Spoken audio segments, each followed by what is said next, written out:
So, this is Eric from Support Adventure, and I wanted to make this video about remote working in 2020 and who's going to go back to the office after this era of coronavirus, remote working, and all of that.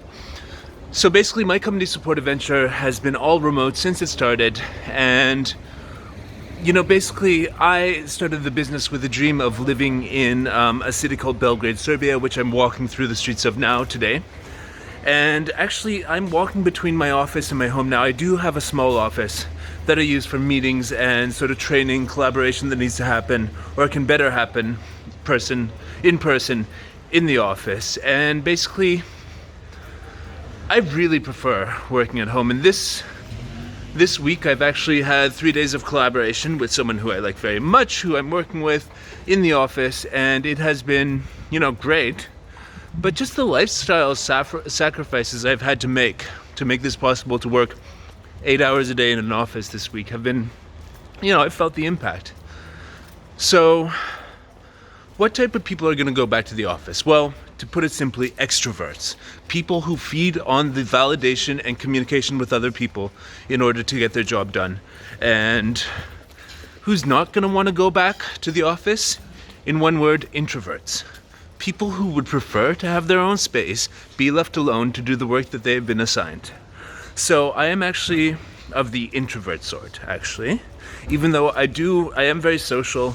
I do have social skills. I'm very good at communicating with people, putting forth a charisma that gets my points across. But in essence, my best work is done when I'm focused alone, navigating my inner world of thoughts and ideas, and putting those into my work. And the idea of sitting in an office, especially an open office plan where you can hear other people talking, or people walk up and interrupt you and ask how it's going, that has always been appalling to me.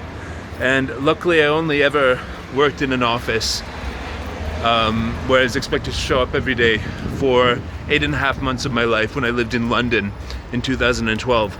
And the rest of the time I've essentially been my own boss and showing up to the office when I like. So, as an employer, I would strongly suggest that you look at the different types of people in your organization, and the ones who have really thrived with the new remote working reality of 2020.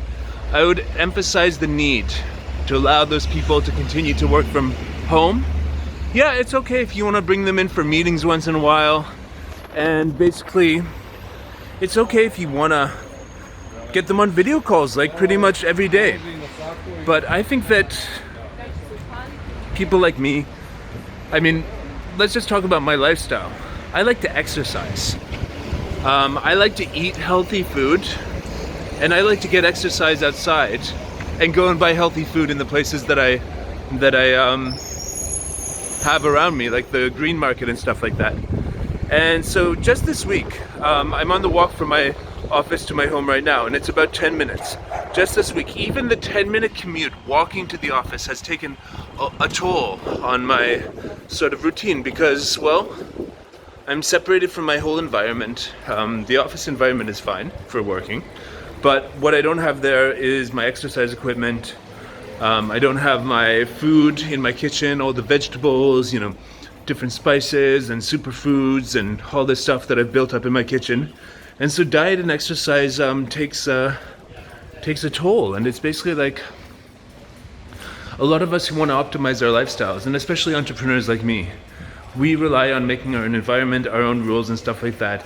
And I think that if you're running a company, especially an MSP, you'll find that your most brilliant people will be more like me, looking inwards for validation of their ideas, looking inwards for focus, looking inwards for, the ideas that actually make the business run and the ideas that actually drive the business forward. Now you can have lots of extrovert people like the sales team and all that stuff. Maybe they want to be in an office with each other, maybe not, but I would say that the remote working revolution is here to stay, and you've got to deal with it as an employer.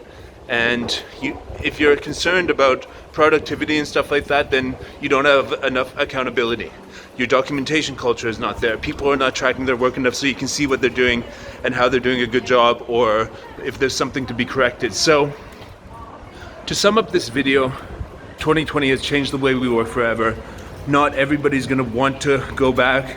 And if you try to make the people that don't want to go back to the office work in the office, they just might hand in notice to your company and join a company that will allow them to continue to work remotely. We see this a lot in the people that we hire from various countries. The freedom that we give people to work online from home or a location of their choosing, that's what they want, especially in the tech industry, especially with the most intelligent people. So I hope that's food for thought. If you're interested in hiring remote tech workers, talk to me. I'm Eric from Support Adventure, the expat outsourcing company, and we have people around the world in 15 or 16 different countries, over 45 people on board now, and it's going really well. And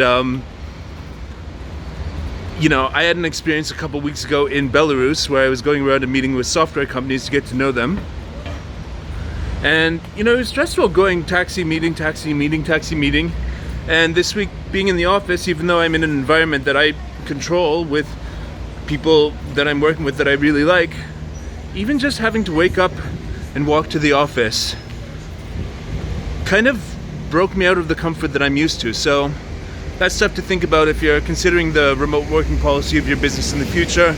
With us at Support Adventure, it's always fully remote, and going anywhere and meeting anybody in an office is completely optional. So if you have any questions about that, let's talk about that. Let me know what you think in the comments, and if you like this Support Adventure channel and you want to learn more about destinations like Belgrade, Serbia, you want to learn more about expats in different countries and how they work, how it works to hire them, and how to build a great remote culture for your company, you can subscribe to this channel.